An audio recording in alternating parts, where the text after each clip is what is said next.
I have information on this case that you probably haven't heard about. Because, unlike previous high-profile cases, information has been extremely limited. See, the New York City court system bans cameras. At least they do when they don't want cameras around.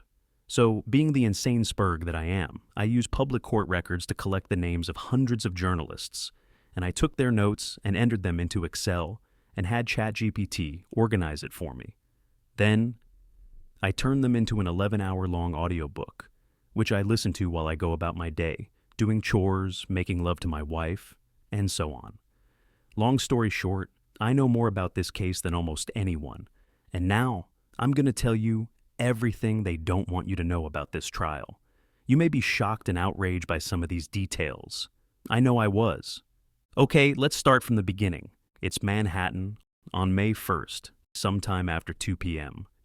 Jordan Neely rushes onto the northbound F train and barely manages to get the tips of his fingers into the closing subway doors. He almost misses the train. Almost. 30 minutes later, Jordan has taken the Rainbow Bridge to Wakanda. Rest in power. Americans wanted answers. How did Jordan expire? Who was the subway vigilante? Did Jordan poop his pants during the fight, or did he enter the subway with poop already in his pants? Information was limited and tensions were high, so many were relieved when a truthful, totally unbiased witness account was finally circulated. Freelance journalist Juan Alberto Vasquez, who captured the incident on video, was quoted in dozens of outlets. He noted Neely's aggressive demeanor, but did not observe him assaulting any passenger. He said that Neely seemed desperate, a victim of an unjust system. He was hungry, tired. The system mistreated him. His dog ate his homework. And, most importantly, he didn't do nothing. Vasquez further stated that unnamed vigilante approached Neely from behind and applied a chokehold, which he maintained even after Neely stopped moving. To many New Yorkers, the case seemed cut and dry. Protests erupted, and activists called for the subway vigilante's identity to be released. His suspected aliases were spray-painted on subway walls as hundreds of sign wavers stormed the subway tracks, leading to several individuals nearly being electrocuted.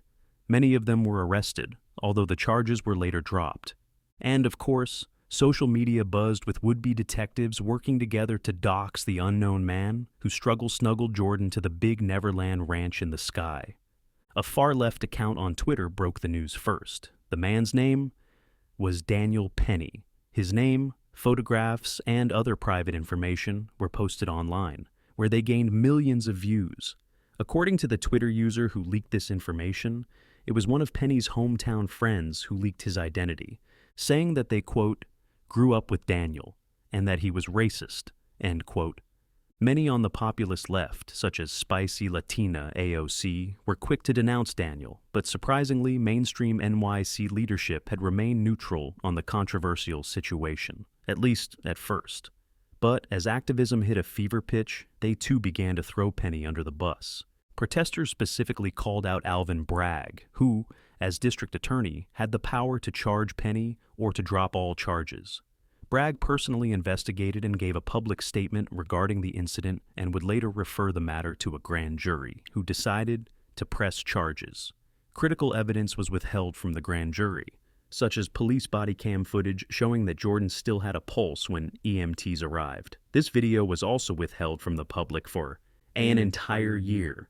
Speaking of the public, race became central to the story. Al Sharpton and other politicians attended Jordan's funeral and made inflammatory public statements. During the trial, there were moments where racial dynamics were explicitly brought into the courtroom. For instance, Penny was referred to as the white man by prosecutors for the entire first day of the trial. They never used his name, not once. It got so bad that Penny's defense had moved for a mistrial, alleging that prosecutors were improperly painting Neely's death as a racial issue. Remember, Penny is not accused of a hate crime. The prosecutor gave a 40-minute opening argument where she focused on Jordan's, quote, humanity. She claimed that Penny didn't see Jordan's humanity. This is one of those crazy dog whistle terms people use. If your HR manager ever calls you in and accuses you of ignoring someone's humanity, you better run, because she ain't talking about loot drops and Dark Souls. She's calling you racist. And let's talk a little about Jordan's humanity. For one, Alvin Bragg's office gave him a slap on the wrist after his most recent felony assault conviction for attacking an elderly person in the subway. Bragg gave him a year in a drug rehab in exchange for a plea, and because he couldn't do drugs, Neely walked out. He went on to attack more elderly women. In fact, one incident led to 2 people chasing him and holding him down until police arrived. Yeah, that's right. Penny isn't even the first person forced to restrain Neely for the sake of public safety. And this was during a year when 10 people had been unalived on the subway alone, which is the highest since 1997. Jordan was also schizophrenic, a mental disorder characterized by symptoms like delusions, hallucinations, disorganized thinking, and significant social or occupational dysfunction. He was hospitalized more than a dozen times, often due to psychotic episodes, and had grandiose delusions, believing that he was being used by the late rapper Tupac Shakur to change the world. He reported hearing the devil's voice, and that the CIA wanted to hurt him due to jealousy.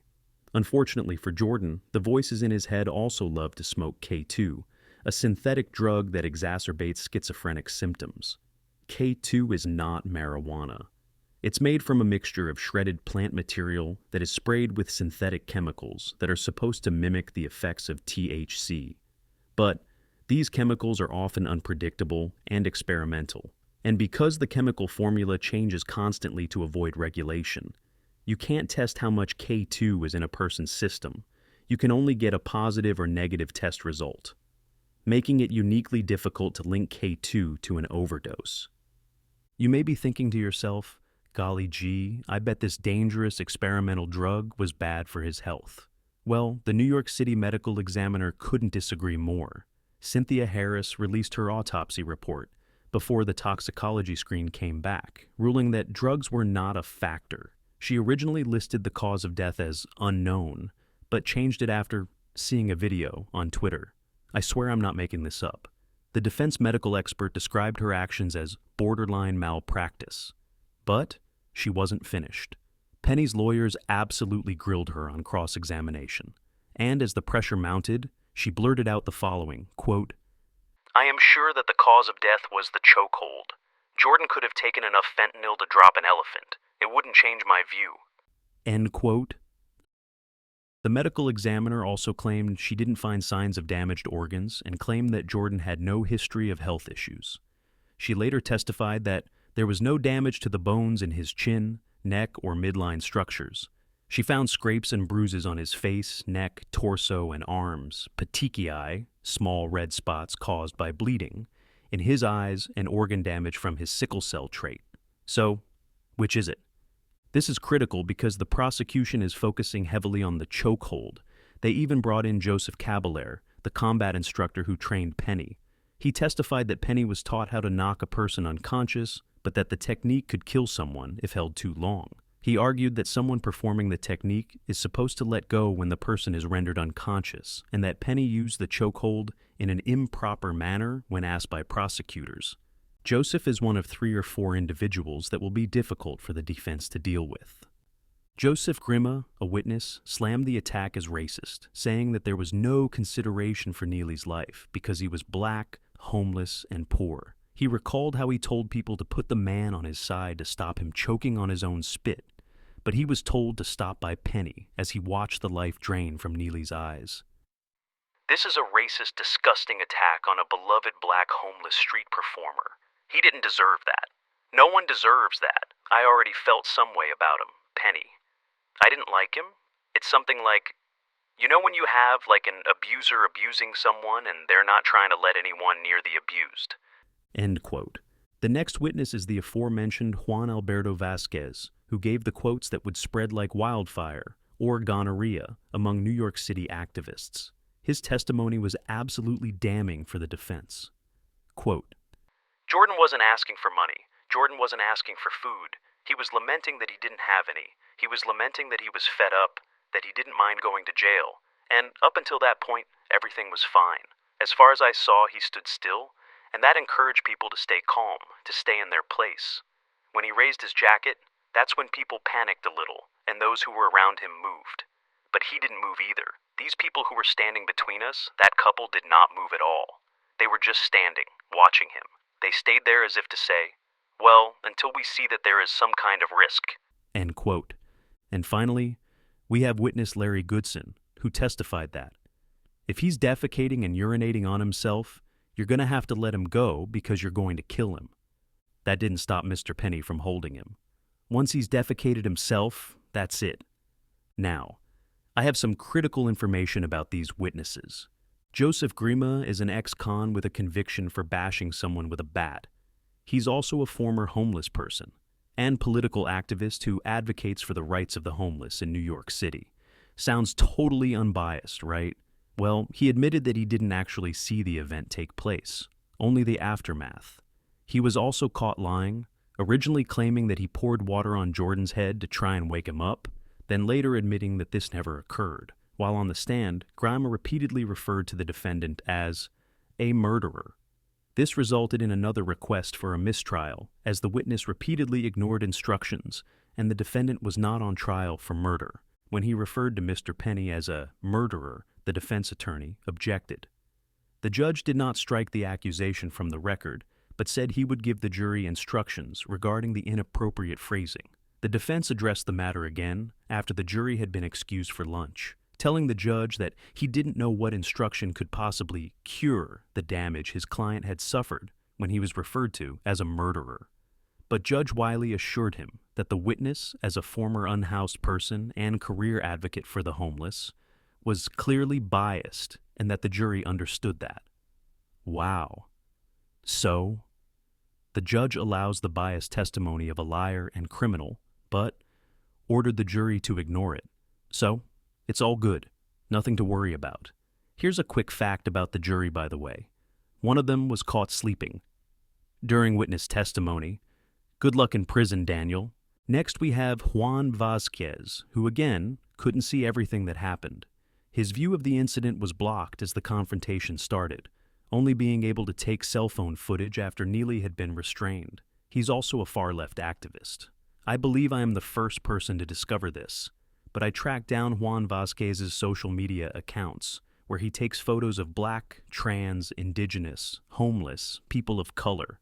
Yeah, what are the odds, right? 2 of the 3 star witnesses have deep personal, political, and business interests that bias them against Penny, but the next guy is probably okay, right? Sigh. Larry Goodson is a 61-year-old ex-convict turned local politics worker.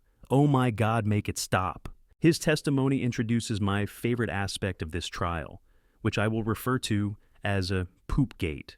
Poopgate is the question of when exactly Jordan Neely defecated on himself, because when a human being dies, it is not uncommon for their bowels to release. Thus, the poop is a good way to determine the time of death. Thus, there has been much debate about the time of poop. In this court case, he who controls the poop controls the universe. And in a shocking revelation, one witness had critical information, revealing the actual time of poop. Cadron Shrunk testified that once the doors closed, 5 or 10 seconds later, this gentleman caught my attention, absolutely screaming, making threats. His scent took over the subway. Mr. Neely may not have been showering. He smelled like he was soiled. It was a smell that I still think about to this day. Later, multiple other witnesses testified that Neely entered the train car with his pants full of poop. This, combined with her testimony that Neely was moving right before police arrived, is a huge blow to the prosecution. This entire case might be changed by Poopgate. If the pants are full of shit, you must acquit. Other witnesses are more complicated. Several were originally supportive of Penny, but changed their testimony after the trial.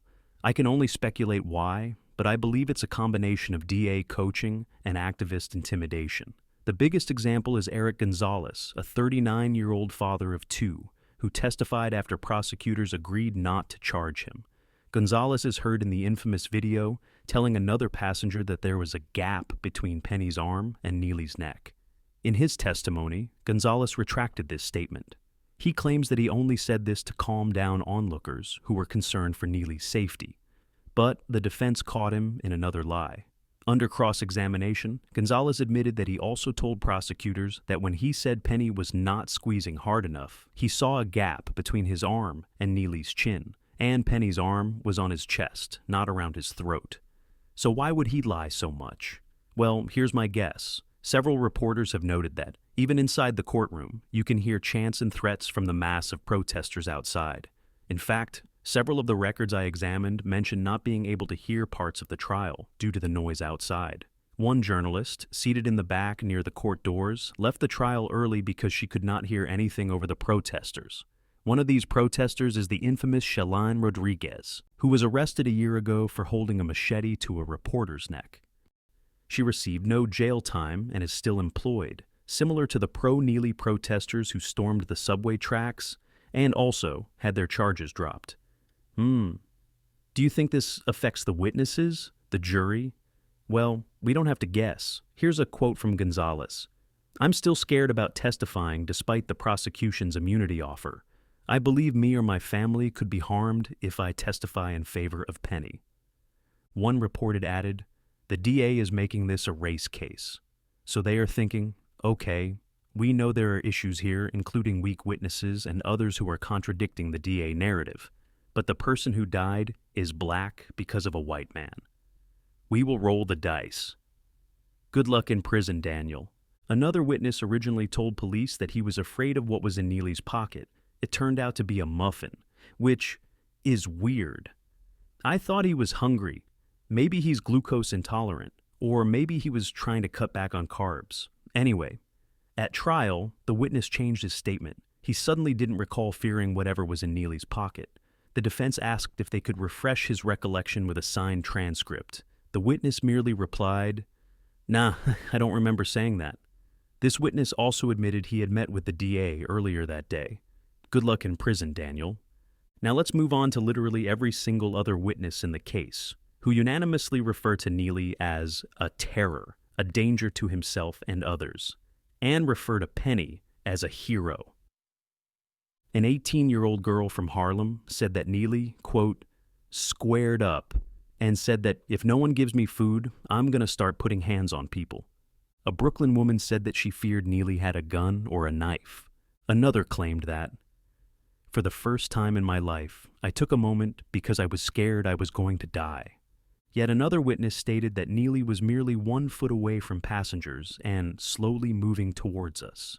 She also said there was a mother shielding her child behind her stroller. This mother later testified herself, claiming that she used her stroller as a barrier to protect her child, and that Neely was lunging at her shouting, "I will kill," when Penny intervened. It was at this point, a mother recounting a near-death experience for her and her child, that Neely's father stood up, called her an effing liar before storming out of the room. After leaving, he got into an altercation with an officer outside the building. In fact, this trial has seen frequent interruptions from Neely's family and supporters. At one point, a woman in the audience broke down crying. Court officers led her outside to the hallway. Sitting on a bench, the woman cried, "This is not right. This is not okay. Why do they keep doing this to us?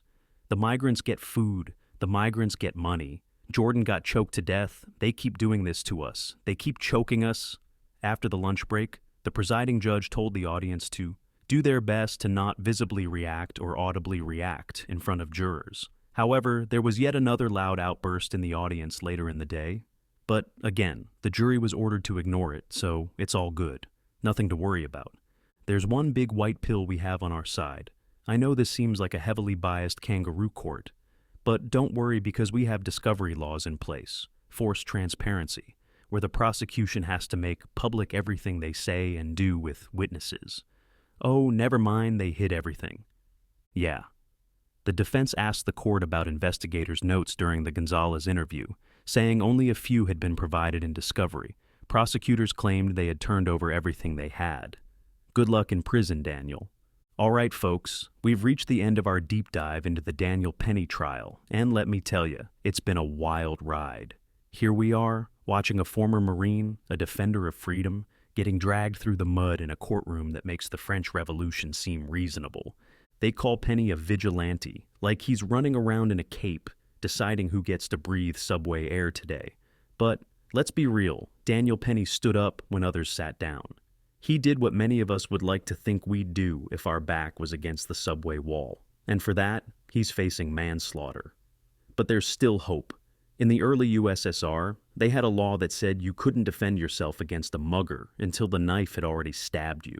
Today, that law isn't on the books anymore. The people who wrote it were defeated, their names and deeds lost to history. I believe they will also be defeated here, in America. Hopefully it doesn't cost 15 years of Daniel's life. If you like this video, don't forget to like and subscribe. Leave a bunch of comments so other people will see this too. Thanks for tuning in, and stay keyed.